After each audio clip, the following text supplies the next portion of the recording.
Hello, welcome back to my channel. My name is Kelsey and today we're going to read some arcs.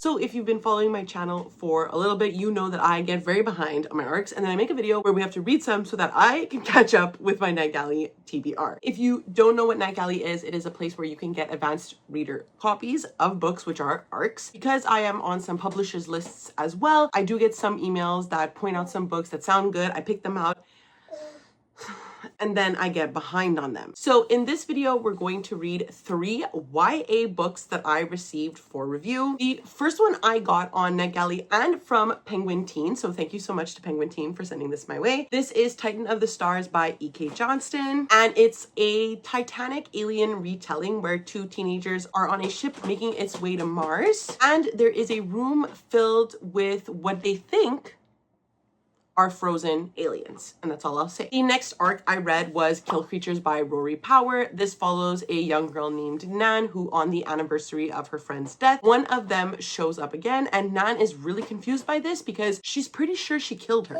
And then finally, the last book I read was The Nightblood Prince by Molly X. Chang, and this follows an empress in training named Fe who is betrothed to the crown prince of this specific empire. And then one day when in the forest hunting for a tiger, she meets up with the enemy prince and saves his life. So that's it. That's all I'll say about these arcs. I will send you back to Kelsey a couple of days ago when I started them off, and let's see if I can finish them in time.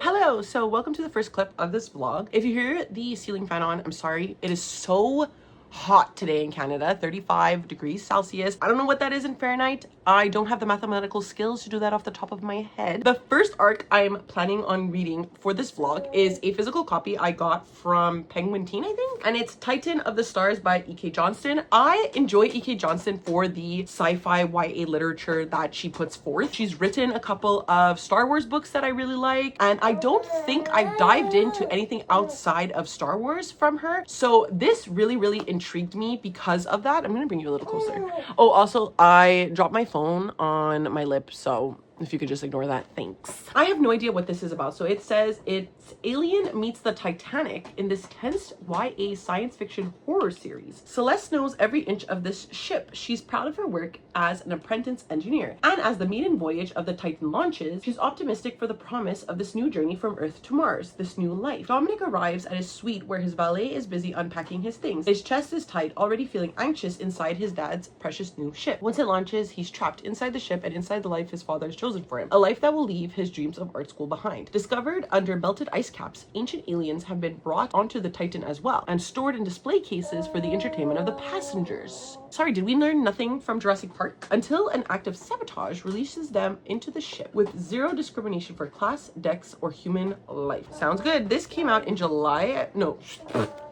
This came out in May of this year, and obviously, per the title of this vlog, I am very behind, very behind on arcs. So let's get this one started. Hello, so I am here to give my first update for Titan of the Stars because I am 100 pages within chapter 9, which is Celeste's chapter, and so far, I'm enjoying this as much as I've enjoyed any E.K. Johnston book in the past, which is just that I am along for the ride. I think it's a very simple story. I enjoy the plot and reading them, but I never get anything more from them. And I do think that's okay. Like sometimes you just need books that are, you know, going in that you're going to enjoy them, that they're going to be like a fun little romp, but there's nothing more needed from them, and that's what I'm looking for in this. It's a nice little break, especially because I just finished The Devils by Joe Abercrombie for my book club. It's the last book of the book club, and so I just need like a really nice like little breather, and I think Titan of the Stars is really doing that for me. Where we're at in the book, it's basically, I think I mentioned, a Titanic like alien type of retelling, and it's definitely giving those vibes. Right now we're on the Titanic ship. There is a rich boy and like a girl who works in the barracks as like a lower engineer. We're definitely getting like, obviously, I forget their names from Titanic, but you know what I mean? Like that type of dynamic within a relationship, and gender swapped, right? So Celeste is this like engineering assistant who's working on this ship in order to further her career, further the opportunities that she has in life. And Dominic is the son of the person who like sort of created the ship. He's just there because obviously his father is promoting this new ship, the discoveries, and what they have accomplished in order to do this new ship, which is taking them to Mars. At the same time, where the alien aspect comes in is that Dominic's father has also funded a research for something that they've found in the permafrost of Canada. So there's two like special things that happened in Canada. There's one of this like massive earthquake in a sense that caused a lot of kids to become orphans, and Celeste, Dominic, and other main characters in the book are all amongst these kids. Dominic was adopted by the father who is rich and funding all the research on this trip. Yes, exactly. Then there's also this permafrost where they have discovered these alien beings, and so they've brought them onto the ship in order to show them off as a scientific advancement. Also think of it sort of like Jurassic Park vibes. Why are we treating these things like museums? Have we not learned? I really like the little Canadian throwaway comments in here. I think it's really interesting. I didn't know E.K. Johnston, having read from her before, was a Canadian author. I like that, obviously, as much as you're always going to smile when your city is mentioned in anything, you know. Interspersed between like the different chapters between Celeste and Dominic, there are these like one-page repetitive sentences that I can only assume are from the group of aliens that they have not alive on the ship. The first one, which the book opens with, so I think it's like the easiest one to read from, incredibly spooky, and I was like, okay, I see what's happening here. Quiet, just a little longer, just a little warmer, just a little closer. We are almost ready. We are almost hungry. She is almost hatched. Disgusting. I'm intrigued by that. Like I said, this is a pretty solid book. I'm enjoying my time. Given that I'm at the 100 page mark, I am about 1/3 in. It's a little less than 300 pages. So I definitely think I could finish this today, and that would really help me if I could just read an arc a day to get this video out in like a timely manner. So I'm going to continue listening to this while I feed my son and get him ready, because we are going to look at a daycare tonight, which don't even talk to me about it. I can't even believe that in a couple more months, when my maternity leave is over, he celebrates 1 year and then I have to send him to daycare. It's so sad and I don't like thinking about it. And then the last thing before we go, I just wanted to mention that I did get the Raven Boys graphic novel. This is by Maggie Stiefvater, obviously, but adapted by Stephanie Williams and illustrated by Sass Millage. Very excited to read this. I am part of Books and Lala's membership on her channel, and Books and Lala, if you don't know, is a very big Raven Boys fan. This weekend, there are reading sprints where she's going to be reading this, and I think I will be too, because I just think that's so fun. I just wanted to mention that I got it because it's absolutely gorge, like so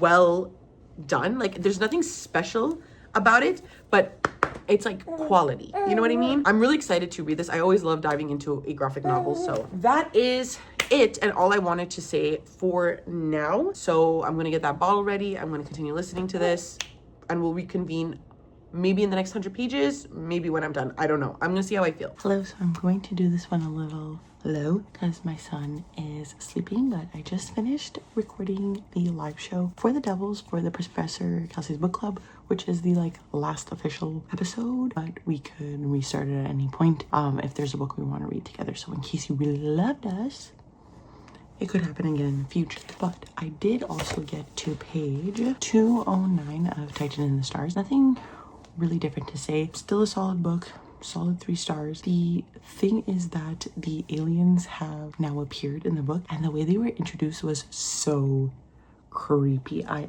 absolutely loved it. Like, I think E.K. Johnston is doing a really excellent job at the build-up throughout the first like half of this book for the aliens. When they like come out or show themselves, it's really eerie and spooky. So I really like that aspect. Our main characters, or the main players in the game, are locked in the spaceship with these aliens, so I'm really excited to see how that unfolds. It is, like I said, a relatively short book, so it's very plot heavy, very plot driven. Like I said, I was just looking for something fast-paced and fun, which this is delivering. So I am sticking with my plan of possibly finishing this tonight. That's the goal, but I will have to update you tomorrow. Hello, so I'm coming to you because I finished Titan of the Stars by E.K. Johnston last night, and this, like I said, was exactly what I needed. I really needed a break, and I think this vlog is coming at a perfect time because they're all like YA advanced reader copies that I don't necessarily care about, but I'm grateful to read. You know what I mean? And this is exactly what I mean. It was spooky. It was fun and it read so quickly. What I think is the detriment to this book, it read so quickly because it was also so short. I feel like it needed to be so much longer, and I think E.K. Johnston really has something going here. The characters were fun and fine and would have felt more necessary if the novel had more pages. Not that the characters weren't necessary, but I think they have so much depth behind the scenes, and I think E.K. Johnston knows these characters very well, but it wasn't being shown on the pages. As it stands, I just didn't really care about the world building as well for a very similar reason. It's clear that there's some sort of economic class division within the society, within Earth itself. There's also some sort of global ecological disaster that has occurred that these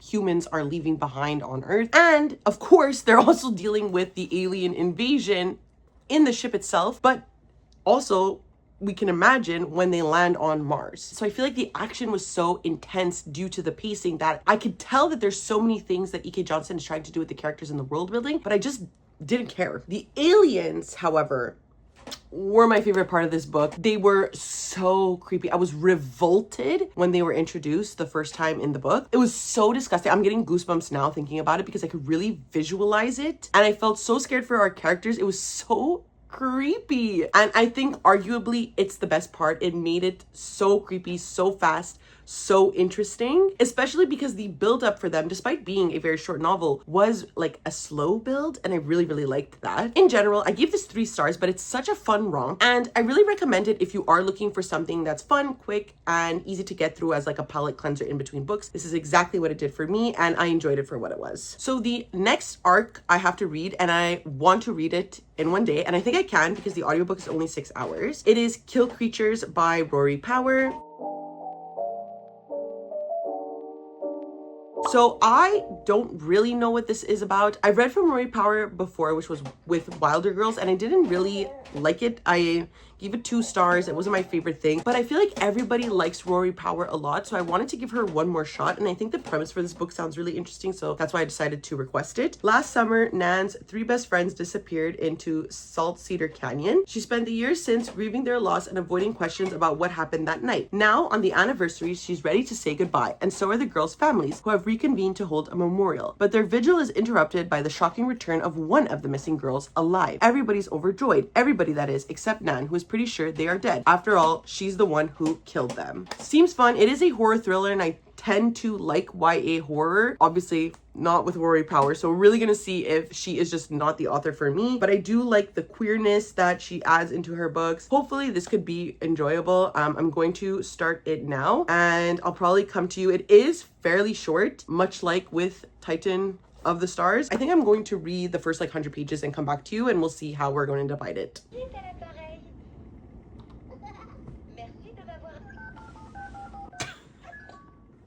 I'm sorry, I forgot that my kid was playing with his toy. You would like to see, it's this one. I did want to talk about how I got 100 pages into Kill Creatures by Rory Power. And basically where we're at in the plot so far is what we read in the synopsis. And like what was revealed in the synopsis, that Nan killed her friends, was like, I think revealed in the book 2 or 3 chapters in. And it's like, that could have been a really cool early twist or something of that nature that I think was spoiled by the synopsis. And like maybe the synopsis obviously intrigues readers because it made me want to pick up the book, but I think it would have been maybe a tad more effective, that being a surprise kind of. I don't know, I feel like it could have been a little bit better, mainly because I feel like we're in the mind of a killer essentially, but she's, I don't know, kind of pathetic.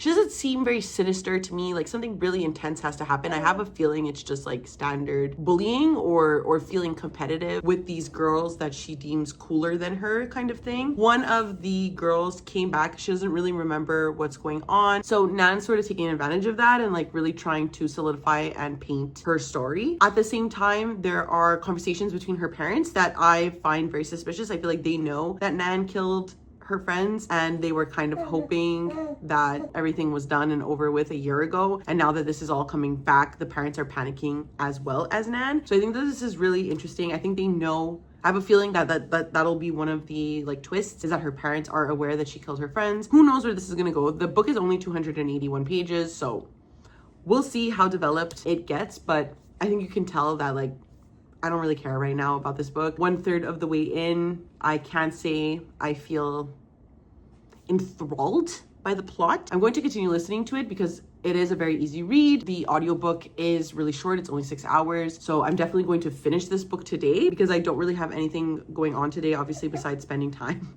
with my child. So we're going to continue playing. I'm going to continue listening. And then I'll come back to you. I don't know. We'll see how I feel at 200 pages. If I'm not 100% like have something to say, I'm just going to come back to you at the end of the book. But I have a feeling I already know what I'm going to rate this book. Hello. So I decided just to come update you to let you know that my feelings have not really changed.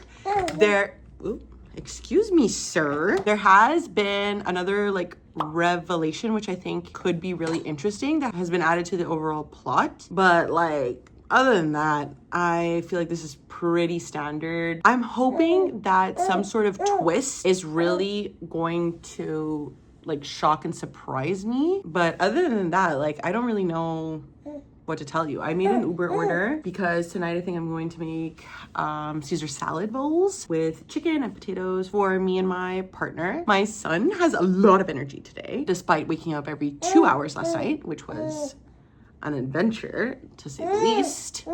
But yeah, I just had a coffee. I am probably gonna listen to this, maybe put my baby on the floor for some independent play so I can like clean and stuff. But other than that, like, that's it.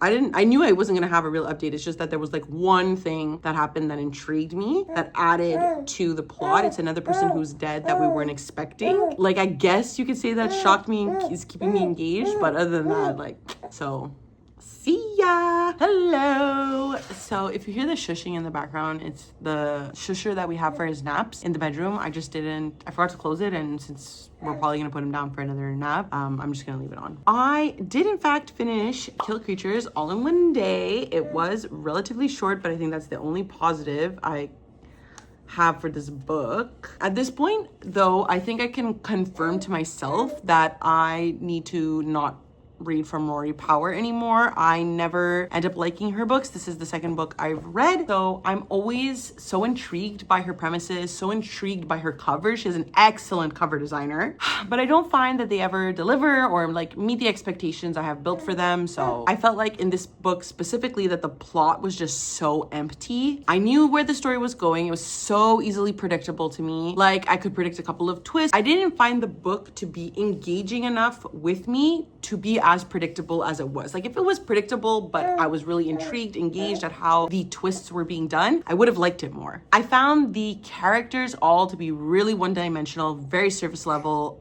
There was no reason for me to care about anyone. Even our main character, Nan, whose POV we follow for almost 300 pages, was so forgettable and boring. And like, I understand making her an unreliable narrator really did nothing extra for me. Sometimes I could follow unlikable characters because I like that they're unlikable. Nan was just unlikable and I wanted to get the hell out of her head. I think this one is a skip for non-fans of Rory Power for sure. I don't think this is her strongest book at all. But I would even argue fans of Rory Power would probably not like this book. Like, I don't think there's anything in this book that's fun or like worth reading. I don't know. Anyways, I give this 2 stars because it wasn't horrendous, but it definitely wasn't fun or enjoyable in any sense of those words. So we're going to move into what I think will be the last book I'm going to read for this arc vlog. Even though I have 2 other arcs from July, I think I could push those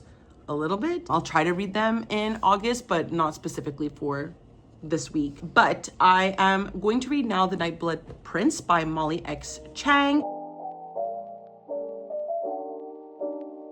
This is a YA fantasy romance. 2 princes, 1 prophecy, a fate she cannot outrun. The night Faye was born, a prophecy was made. She would one day become the empress of all empresses. Torn from her family as a child and raised in the palace to one day marry the crown prince of the most powerful empire in the land, Faye has never known loneliness. When the opportunity arises to seize her own destiny for the first time in her life, Faye sets out to hunt the legendary tiger, knowing it might cost her everything. What she doesn't expect is to fall under the mercy of Yexue, the beautiful runaway prince from a rival kingdom. Blessed by the the night, harboring a dangerous magic and capable of commanding an army of deadly vampires. Sorry if I'm mispronouncing that, by the way. I'm going to properly get the pronunciation after. Could be the key to Faye gaining more than just her freedom. But to outrun destiny, Faye must spark a wave of events that will change the world as she knows it. Torn between two princes and plagued by nightmares of bloodshed, she finds that the stars might be more inescapable and more irresistible than she ever considered before. I didn't realize there was vampires in this, which intrigues me a little bit more. I haven't heard the best things about Molly X Chang's writing, but a lot of people seem to be enjoying this one, and because it has vampires, I do see it being like probably a fun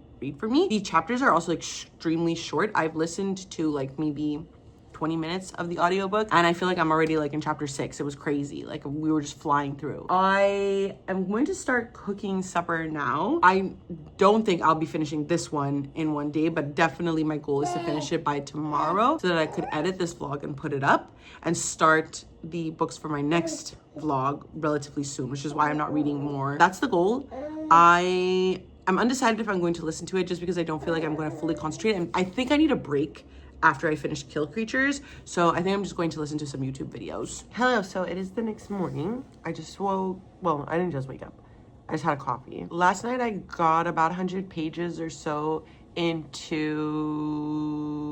The Nightblood Prince, and it's okay. It's a very standard, I think, YA fantasy novel. I definitely see how it's a romantasy novel. I think the romance is going to come to the forefront. Basically, we have our main character and two love interests. One is a prince that she has been foretold that she will marry her whole entire life. They have a very good relationship with one another, like as good as it could be for the time and place and political setup that our author is setting up. But basically she is to be empress with this man and he respects her. He listens to what she needs, understands her wants, and is even pushing back their wedding because he knows that she doesn't necessarily want to do that. She wants to do other things beforehand. It's clear that they have a very strong love and respect for one another. However, obviously, given the time frame we're supposed to imagine this being, which is like just in the past, as a woman, she doesn't necessarily have the freedom that she would want otherwise, right? And she's fearful that if she marries him, becomes an empress, then she will have to deal with like concubines and stuff like that. She'll never be as equal to her husband. That's our first love interest, who I like. I think he's like a golden retriever type of character. Then we have our bad boy vampire prince. He's obviously the more interesting one. I mean, first of all, he's a vampire. We don't know that yet, but we know he does dabble in like a little blood play. He was captured and kept in the palace for 2 years. Him and our main character meet one night when they're both escaping the castle, to him to escape fully and for her to capture this tiger. They end up meeting. They have a very interesting talk. They end up saving each other's lives from the tiger. So it is a very like intense meeting, an intense start of a relationship that they've created. And he's very like mysterious and you can tell like he's a little baddie. So these are our two options right now. Needless to say, I am intrigued as to which prince she's gonna pick. I feel bad because I do think it's fairly obvious where we're going because the title of the book is The Nightblood Prince. So clearly the Blood Prince is the one that we like more, or we're supposed to like more. The golden retriever character, like I like him. So I feel like the book's going to make him do something terrible. Hopefully not, but I feel like that's where we're leaning. Is it the most interesting like fantasy novel I've ever read? No. But is it getting the job done to keep me entertained? Yes, I am intrigued. So I'm going to continue. I'll probably read another 100 pages or so and I'll come back to you. Hello, so I have reached roughly the second third of the book left. I have maybe 30 to 40% left to read and I'm enjoying it. I don't remember what the last thing I said was because my mom came over and played with my son and it's much later, so I have literally no idea what the last thing I said was. Right now in the book we had a sort of like Mulan-y type of vibe. Faye joined the army in place of her father who was conscripted, because I didn't even talk about the fact that Faye left from being the empress, but she did. And I really liked that scene because you can tell that the crown prince really loves her and loves who she is and values her as a person. It's just that he has fallen into this role of emperor and this expectation that's put on him. But because he respects Faye so much, he lets her go because she should like most likely be killed. The emperor's father decides to, I guess he's not the emperor, right?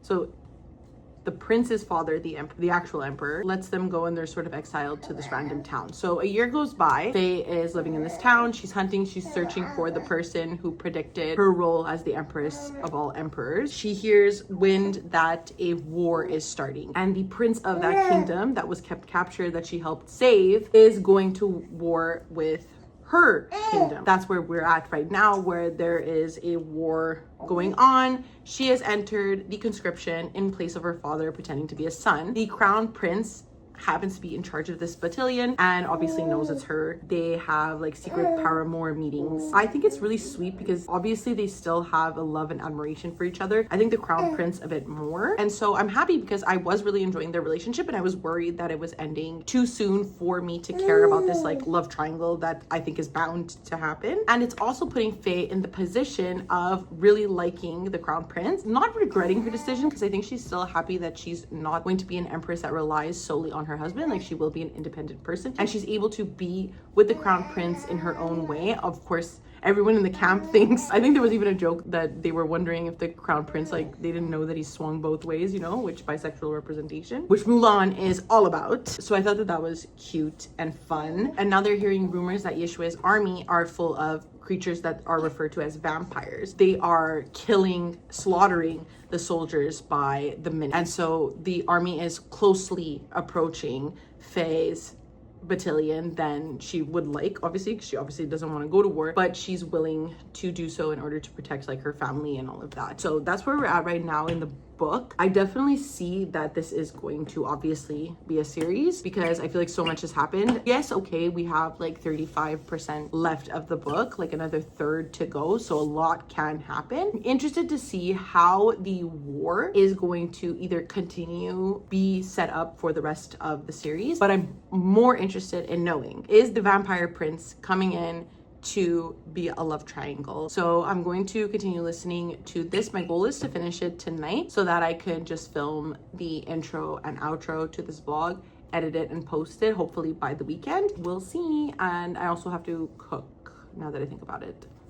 Okay, bye. Welcome to the end of the vlog, and let's get into my final thoughts of The Nightblood Prince. So I feel like this book had so much potential to be a really angsty good time. Maybe I'm hoping that the rest of the series will be, because I do think Chan created characters, or a situation rather, where angst could flourish. And I think she created interesting characters at their base with clear motivations that I think just needed more development. The magic system in this book is lightly touched upon. I don't know if I even talked about it besides like the vampire stuff, but there's also like oracle-y, futuristic type of magic, and I definitely wish we saw it more. I do think that it would have added more to the plot as well if we would have focused more on that and less on like the war between the two princes. I think that could be an overarching plot, but like the plot about magic and the oracles and stuff like that, like that should have been more developed, I think. Honestly though, this book was mainly about this love triangle romance between the two princes. Initially, and I think I said this in one of the vlog clips, I really liked Suwang and Yeshue as love interests. They are princes, they're obsessed with her. Like, what is not to love? You would think that that would be a situation where there would be a lot of angst and like, kind of, but not the yearning that I need. Eventually, this love triangle just became a mess. And part of that, I think, is the fault of Chang's writing. The character of Faye is someone who does not know what they want and thinks that they do. And I think Chan thinks that she created a strong-minded character. And partly, this becomes a fault because it's so obvious that Chang wanted to just create a court of thorns and roses, but in this version, specifically Farah and Risan's dynamic. Like, Yekshue takes her to his empire kingdom that she is made to believe everybody hates him as a prince, and they all of course love him. They're joking around with him. They're all his buddies. And like, that's very reminiscent of A Court of Mist and Fury. And I'm not even like a Sarah J. Maas super fan. Like, it's just so obvious. It was so clear to me that that's what's happening. Even with Suwang's impulse to be verbally aggressive and to be a more aggressive prince, that was clearly the character assassination that was done on Tamlin, right? But both Suwang and Yekshue are controlling men, and they are clearly fighting a war that is over her. They are using her as an excuse to fuel their egos. And Chang, granted, does make that very clear. And given that it's so clearly done, I think is the fault of that dynamic. Like, she wants that to be done. And something I'll give Sarah J Maas is that her relationships between characters makes sense. The development that happened between Feyre and Rhysand makes sense. I can't even believe I'm defending Sarah J Maas right now. Faye was also a very annoying character. Even though in the same breath, I understand that Chang was trying to create a character that thrived even in a sense of independence and agency. In a setting where she was less likely to achieve this, she just had a mismatch of motivations at the end of the day. And I think that added to the messy feel of the romantic subplot or main plot. There were some moments I enjoyed. I was really here for the romance. I wanted it to be better. I just wish that this book was stronger overall. So I gave this a 3 stars. That puts us at the end of the vlog, where I wouldn't consider this quite successful. Like, successful in the way that I took off 3 books from my NetGalley TBR, which is the goal, which is what I wanted. In addition to that, it's also getting some of my YA TBR down, right? Because I had this as a physical copy. I do have that NetGalley TBR, like impending doom over me, that has YA books as well. So in the end, goal-wise for the year, it was successful. But in terms of books I liked, I don't think any of these were the 5 stars that I've been craving. They're just adding to my 3-star slumpy year. But let's summarize that. So the first book I read for this vlog was Titan of the Stars by E.K. Johnston, which I gave 3 stars as well. And I do think this was the one that I liked the most for the vlog. Then I read Kill Creatures by Rory Power, and I gave this 2 stars. And then of course, The Nightblood Prince by Molly X. Chang, which I gave a 3 stars as well. So overall, successful, I guess, for my goals, but not successful for my happiness. But that's it for this vlog. Please let me know down below if you've read any of these books. Did you like them? Did you hate them? Let me know. If you would like to follow me on any of my other social medias, I do leave a link down below to my Twitter, Goodreads, and Instagram if you would like to follow me there. Of course, we all know they're owned by corporate billionaires who we do not like in this current political climate. But unfortunately, this is the environment and cycle that we are in. So if you would like to follow me there and they still exist, you can do so. And of course, because it is the end of the video, please do not forget to like, subscribe, and ring the notification bell. It does wonders for my channel, makes me feel really good. And that's it. I never know how to end these things, so I will see you next time. Okay, bye!